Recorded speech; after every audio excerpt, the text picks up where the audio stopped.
In the lead up to the federal budget on the 14th of May, I'm often asked, what do I see in the crystal ball when I think about what the Treasurer Jim Chalmers might say? I think it's fairly clear from the publicly available information that the government intends to focus this budget on Australia's economic security and its industrial development. From a tax perspective, what we in the profession will be looking for, therefore, are tax breaks that are additional, not just timing.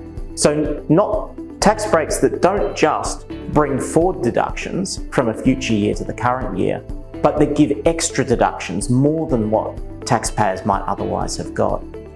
We'd also love to see industry support packages that are industry neutral, so the government is not trying to pick winners, but instead is encouraging industrial development in all of Australia's industries.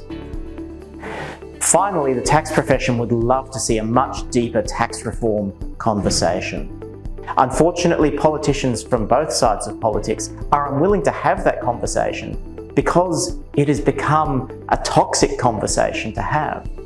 We in the profession don't think it's a toxic conversation, it's an essential conversation. But maybe that's why we're not politicians. We don't mind being unpopular.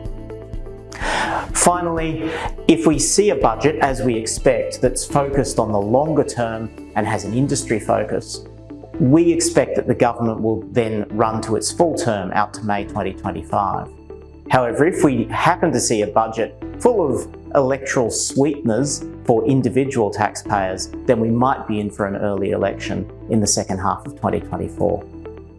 Please register at the links to receive our analysis directly into your inbox.